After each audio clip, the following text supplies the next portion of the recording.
E aí pessoal, tudo ótimo com vocês? Espero que esteja tudo tranquilo, porque eu tenho uma coisa a dizer para vocês, que as oportunidades sempre surgem. Saiba pensar, saiba visar o que você realmente quer. Então, se é isso que você quer ser policial militar, você quer estar fardado no concurso da polícia do estado da Bahia, que está na iminência de sair, então preste atenção no que eu tenho a passar aqui para vocês, que isso é muito importante. Turma, antes de iniciar a nossa aula, eu quero dizer para vocês que é importante, antes de todos os estudos, vocês fazerem uma indagação. Uma indagação em relação a quê? A corrente de autor que vocês estão estudando para a sua prova.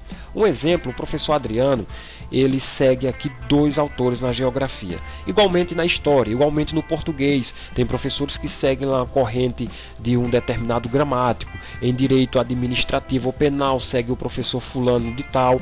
Aqui também na geografia não é diferente. Por quê? Porque vejam só, você pega aí a sua apostila agora. Ó. Pega aí sua apostila, abra ela e veja lá, entre linhas, o que ela está falando sobre esse mesmo assunto aqui, o relevo. Agora vem estudar comigo aqui nessa aula de hoje, fica até o final, que você vai encontrar alguma distorçãozinha com a sua apostila. Sabe por que existe a distorção? Porque o seu autor enxerga esse mesmo assunto, de uma forma diferenciada. Aqui nos meus estudos, eu sigo com as 2 correntes tradicionais, que é justamente a do Jurandir Rossi, que você vai ver aqui nos nossos estudos, e do Milton Santos. Pronto, pessoal, eu não sigo outro autor a não ser esses 2, porque, cara, pega aí a última prova do concurso da Polícia Militar do Estado da Bahia, que você vai ver que a banca colocou lá naquela notazinha de rodapé umas letrazinhas bem miudinhas que você nem perde tempo na hora de sua prova para ler aquilo. Lá justamente está falando o quê? Que a questão era do Milton Santos. Aliás, desculpe, do Jurandir Rossi. Então, é importante você ler, é importante você conhecer essas 2 correntes, que são as correntes tendenciosas da prova. Então eu sigo ela. Se em algum momento aqui eu falar que a altitude de um relevo é 1.800 metros, um exemplo, e lá na sua apostila estiver só 1.500, não se preocupa, segue a corrente do seu autor aí, que você nem sabe quem é. Não tem problema, para mim não tem problema você não querer seguir o que eu irei passar aqui, ó. Você pode entrar no comentário e dizer, professor, não é 1.800 não, é 1.500. Na minha apostila está 1.500. Agora eu pergunto para você perguntar a sua apostila. Quem é o autor de sua apostila? Não é o professor que te vendeu, ou o professor que te emprestou, ou o colega da esquina que te deu aí para tu estudar, não. O autor é quem faz aquele material. O professor apenas é um mero recortador dos fatos, traz para facilitar a tua vida. Por isso que é importante você saber em cima de qual teoria você está estudando, tá certo? Feito essas observações, eu vou começar aqui a falar sobre o nosso relevo. Vamos fazer a leitura básica e rápida para que você se situe. A paisagem brasileira é constituída por diversas formas de relevo. Essas formas moldam nossa superfície, dando um resultado surpreendente. Elas são resultados principalmente de ação de agentes externos. Cara, eu já começo aqui a fichar o que cai em prova. O que vira e mexe você dança em uma questão. Que atuam nas estruturas geológicas. Mas o que são esses agentes externos? Pronto, parou aqui tudo. Vamos começar aqui, agora sim, a ver como é que as bancas costumam dançar nas suas questões.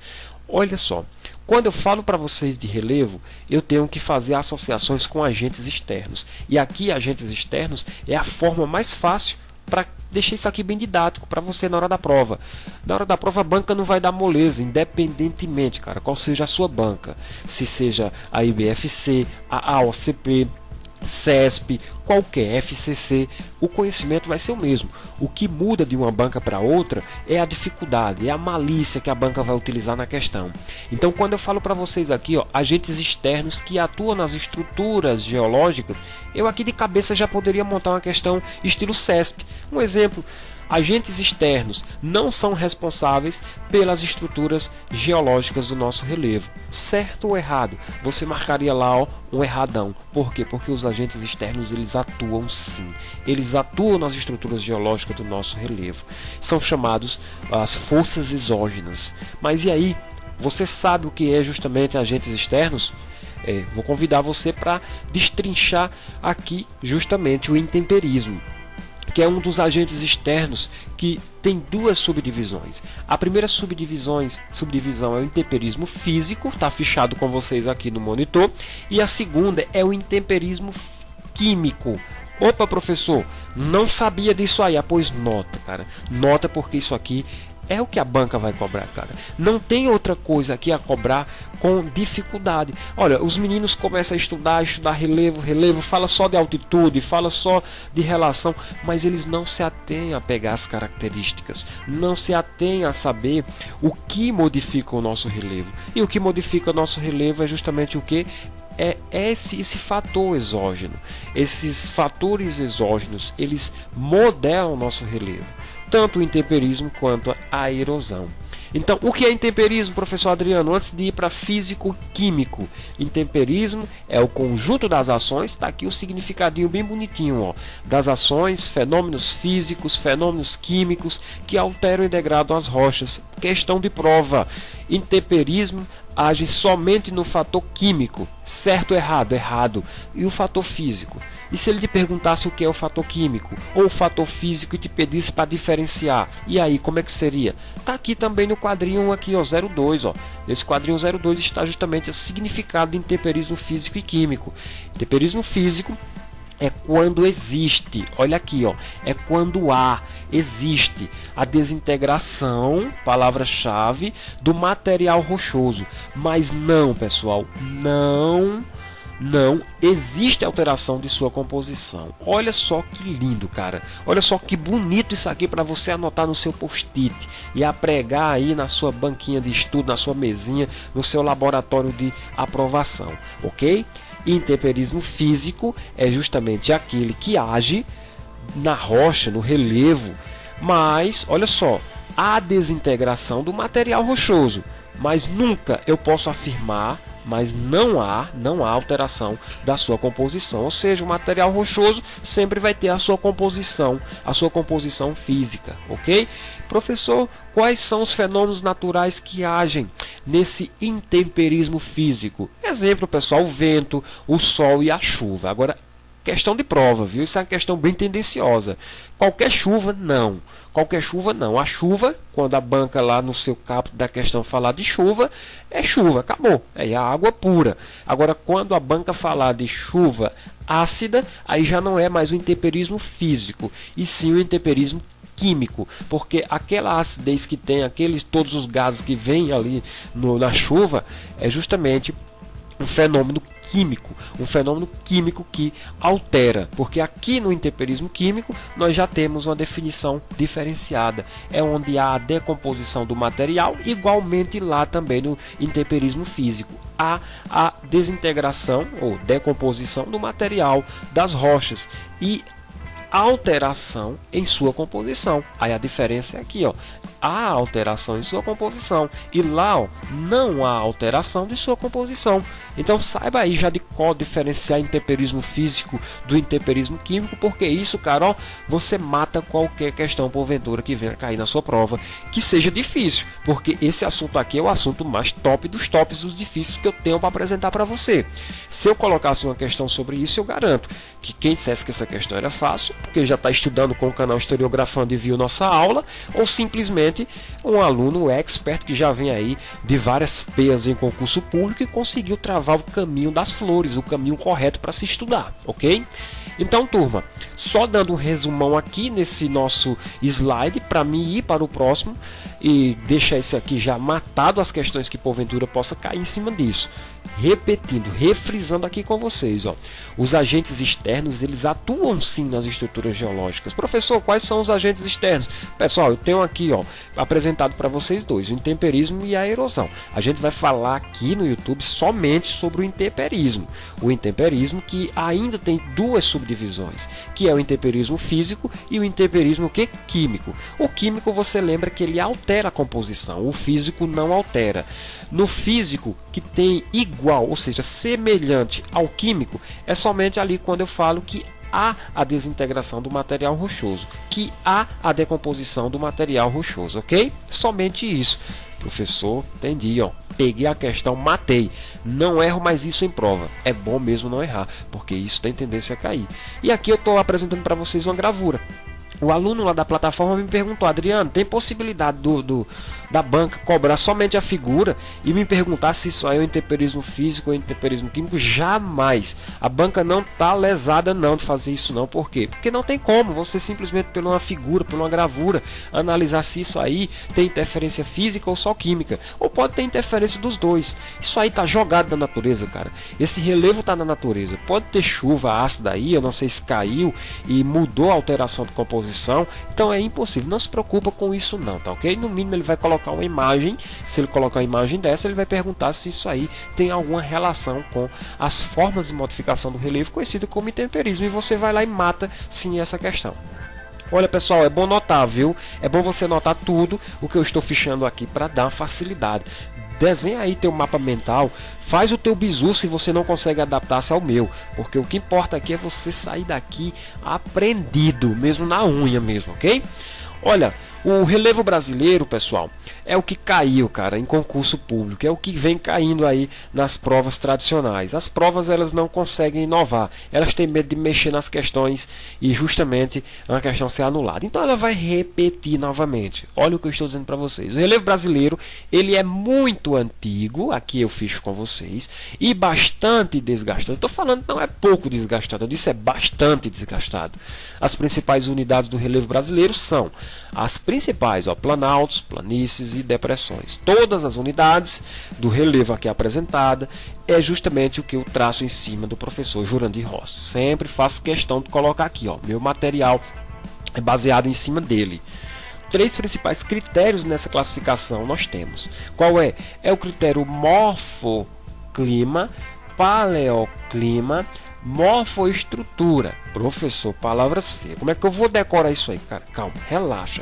Relaxa, porque você não vai ler na primeira vez e vai sair aí dando aula de geografia, não, ok? Não adianta. O professor Adriano, para colocar isso na cabeça, ó, foi muitos anos de universidade, cara, estudando isso aqui para poder começar a fazer relação. Porque eu estudo com bizu, eu estudo com técnicas de memorização em relação a associar o que eu estou estudando a alguma coisa mais fácil. O morfoclima, influência dos atuais agentes climáticos. Então, pessoal, quando você vir na prova de vocês morfoclima, é só você pegar aqui, morfoclima é a influência dos atuais agentes climáticos. Eu acredito que isso aí você vai ter que levar na nata mesmo, levar no duro, porque ó, paleoclima nós temos um P, olha só esse P, fixa esse P de paleoclima, ação de antigos agentes climáticos.